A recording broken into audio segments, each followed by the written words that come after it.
what's up? I want to make another quick video about a pretty traditional view, at least it used to be, when I considered myself a communist, or a state. So, I mean, I was basically I was a traditional Marxist, a general Marxist. I believed in social democracy, though, I guess, is what they would call that now. Like, I believed in using traditional democracy through the state and yada yada yada. But there's a large part of the historical current of Marxist, pretty much essentially Marxism defined, would be using the state to achieve some so-called socialist system, and then yada yada yada. The state's just gonna wither itself away, or the voters are gonna wither it away, and yada yada. But I just kind of want to note, the point of this is to note the ideological blinders that these beliefs have, and the commonalities between so-called minarchists and a socialist who believes this. Both of them are naive in the fact that they're ignorant in the fact that they don't understand what a state really is, and that lends to their being naive because they think that the state can be used for something that they want it to, because, and sometimes the state will do things you want it to. Obviously, it has to do something that somebody likes, or it wouldn't be around, or people would start resisting. So it has to dupe somebody, it has to bribe somebody to think, okay, so this isn't so bad. These guys are doing the will of the people, at least my people, and so on and so forth. So, but there's a video here. What's the difference between communism and anarchism? And obviously, fundamentally, he's giving the general difference that they both want a stateless, classless, yada yada, but the socialist or the communists want to use the government, and the anarchists, at least I do like the fact that he said at least anarchists want to jump right from, quote, capitalism to statelessness. But that's, it just shows that they're conflating what we're talking about here, because the economic system, while it is manipulated and controlled by the state, since that is, literally the lifeblood of a society, and, literally the wealth sector, right? That's people's property, people's cattle. All of that is considered in the economic realm, right? And what they do for trade and how they produce and trade. But he says, so he's taking an economic philosophy or view or system. I wouldn't even call it that, a system. And, then he's like essentially conflating it with statism.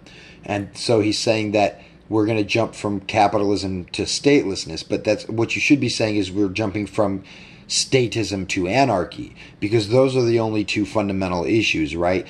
Anarchism doesn't prescribe what the economy is going to look like or how it should be. I mean, I would say I support free market capitalism, or just free markets, because a free market would entail collectively owned resources if people so choose to do that. So it's not an issue between capitalism and socialism, really, unless by socialism you only mean the state version, because then it would be, because then now you're talking about statism versus anarchy again, right? So the crux is the state.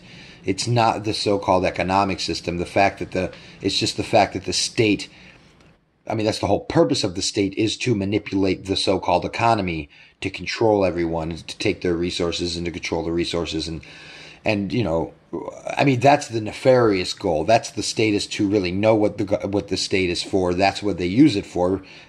And it's just naturally that's what it does, because of what the state is perceived to be. And there's some other aspects about, just social behavior and things like that. Like the minarchists kind of generally share that view, right? They don't think the state should be doing much of anything anyway in the economy, but they should be regulating some social behavior to the point of at least stopping and punishing murderers and other criminals, which, if that's all the state did was punish criminals, then that's fine. But the state doesn't do that by definition. The state has to coerce everyone to fund it, claim a monopoly on violence, impose it by violence, obviously, and claim it's the only one allowed to enforce contracts and enforce people's rights and get people's stolen goods back and so on. Or you need to get the state's permission to do that. So that's what a state is by monopoly on force. But these these particular statists, interestingly, share that same, I mean, all statists are naive to the fact of what the state really is, but they share that same thing where they're basically saying if we just create the right type of state or put the right people in the state, then the state will, be able to fix things and then wither it away. And that's basically what every single person who believes in government believes. We just need to get that politician in there. My politician, it just so happens that my politician is the right one, and he's going to fix everything, no matter what that view might be. You might think it's democracy or socialism or limited government, or, I mean, that's probably about as far as you're going to go, because if you go past that, you're an anarchist. But they all believe that if you're going to pick their guy, they've got the plan for the government. But the problem is that government is necessarily oppressive. It's necessarily a person just imposing on you against your consent. And because that is actually the fundamental idea, compulsory obedience regardless, the state will never do what any of these people say, because that is not what the state is even there to do.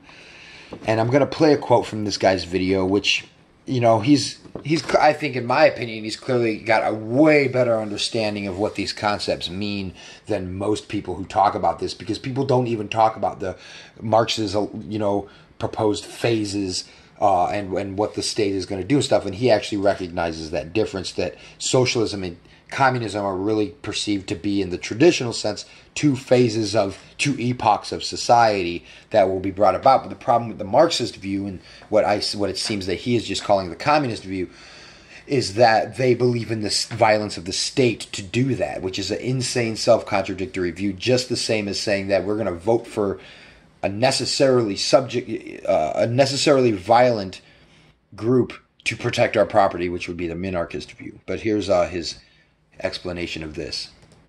I should note, when saying socialism and communism in this context, we're talking about a socialist political system on top of the socialist economic system we've already discussed. The transitional phase would see the state reorganize the economy into a socialist system where the workers control the means of production, and slowly phase itself out until the higher form of communism, the stateless society, is achieved. So right there, the state would slowly phase itself out. Like, that's never going to happen, because, I'm not sure what he considers himself to be. His username is Paris Marx. So, I mean, he might consider himself an anarcho-communist or something. But, I mean, it's so naive to think that. I mean, and it just goes to show that this person, anybody who would advocate that, does not understand what a state actually is.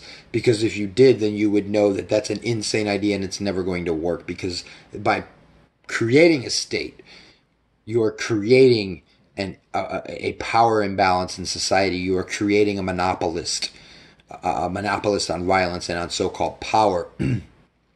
So that's never going to work. It's just interesting to me that they both kind of share that view, is that if we just vote for the right people, the state's either going to, obviously the socialist phase, the state's going to be all up in everybody's business, because that's kind of the whole idea, is the state takes over all the factories, all the agriculture, and so on, and all the main aspects of infrastructure, and, technically all businesses in general. Otherwise, they would be half-assed or missing a capitalist here or there. And collectivizing it under, I guess, whoever they're going to decide to appoint. And, these types of things could happen without a direct so-called state doing it. Like, people could just rise up and kick the owners out of the factory or whatever and just literally seize it.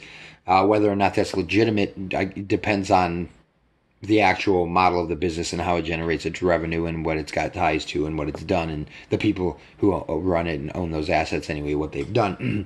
Because I wouldn't necessarily be unjust to do that, but to just generally advocate it over all of society, yes, that would be unjust, because I'm sorry to say it I'm not really sorry to say it, but socialists don't understand what a capitalist actually is. They can only point to, technically they only point to feudalism and then claim that's capitalism, and mostly feudal ideas, which have somewhat carried over in some aspects of what people view property to be. But most of those are even perpetuated by the state, by the very concept of a state claiming jurisdiction of some vast land. So ultimately the state's claiming to be the owner of all the land. But I found that was pretty interesting. I mean, the difference between communism and anarchism, it more depends on what you mean by communism, but technically to me it's an irrelevant conversation, because really the focus in this discussion should be what's the difference between government and anarchism, or statism and anarchism, because that's really the conversation. Like, if the market or if society chooses through people producing and deciding for themselves that they're going to collectivize these, then fine. And if you want to, I mean, it might even reach a largely communistic type of so-called system under statelessness. And personally, I think that a lot of that would happen. But that's not the fundamental argument. The fundamental argument is should there be a state or not? Should there be a monopoly on violence or not?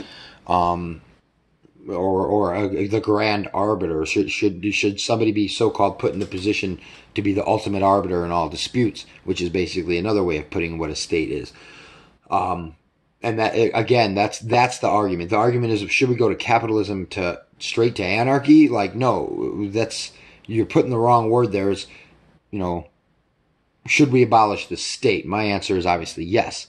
But it does nothing to do with the economic system, because the state always manipulates the economic system by nature of what it is. Even if it is a minimalist, so-called minarchist state, it's still going to use violence to get people to fund it for the so-called basic protection that they're affording, but really they're just robbing everyone themselves. So they can't really afford legitimate protection when they're forcing you to pay for their services, right? Whether you want it or not, which is what a state does. So I just thought that was interesting.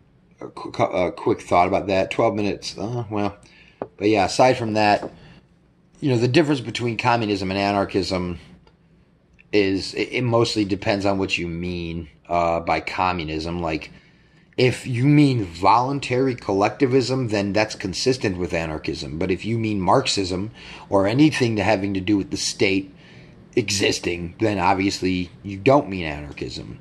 The state, the necessary requisite for anarchism would be to abolish the state. And if you want to expand upon that, it's to not impose your will on other people who have not done so, right? So don't attack innocent people, don't take their stuff.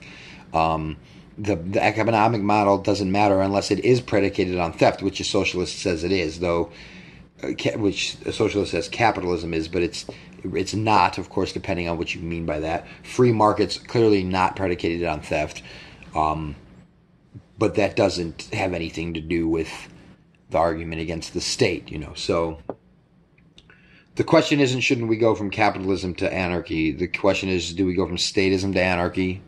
The question is what is the justification to have a monopoly on force, and can you have a monopoly on force that doesn't violate people's rights? Technically you could, though it would always be open to competition, so it's fundamentally not the same type of monopoly that we are talking about. We are talking about a coercive monopoly that threatens people with violence if they compete, which is what a state is. So, if you became in an area the sole provider of defense and protection and restitution and punishment for criminals, if you just became that way through people's transactions, but you're always open to competition and you don't stop other people from also providing those services, then you're not a state. You have to be violently imposing your will and saying that nobody else can do those things. So the difference between the free market and statism, or anarchy and statism. Anarchy isn't saying that nobody's going to rob you. Anarchy isn't saying that there's not going to be collectivism, or there will be collectivism, or there won't be, or will be capitalism, or anything like that. It's just the question of, should we abolish the state? Or actually, it's more the statement that we should abolish the state, because we have analyzed it and come to find that it is necessarily violent, it is necessarily oppressive, and it will necessarily violate innocent people's rights by nature of what a state is. So I think that the title is a little misleading, because communism is more of in a sense, it's a political ideal, but it's more of an economic ideal, whereas anarchism is a philosophical ideal. It's a philosophy and having to do more with social interactions, which then correlates with how trade should be and how trade should operate, while communism just mainly just focuses on how trade should be, or they think it should be, and then tries to force that through politics, whereas anarchism doesn't force anything through politics. So that's, I would say, the difference between communism and anarchism. The fundamental shift, anyway, if by communism you mean a political platform, and a system of economics, because communism prescribes essentially that everything be collectively owned, and anarchism does not. So if you prescribe how something should be in that manner, that everything should be collectively owned, how are you going to do that when we are individuals? Not all of these factories can be collectively owned between everybody. And if you want to take a factory and make it collectively owned between everybody, then you're going to have to use violence to control everyone's production and trade. And that is, again, that's the difference between communism and anarchism, is anarchism makes no such prescriptions. Anarchism simply says abolish the state, don't force your will on people that aren't hurting others. Stopping criminals and thieves is okay, but being an attacker, a criminal, or a thief, that's not okay. Then you're governing another person, right, illegitimately. So, yeah, I don't know, a couple quick thoughts. They're kind of all over the place, but difference between communism and anarchism.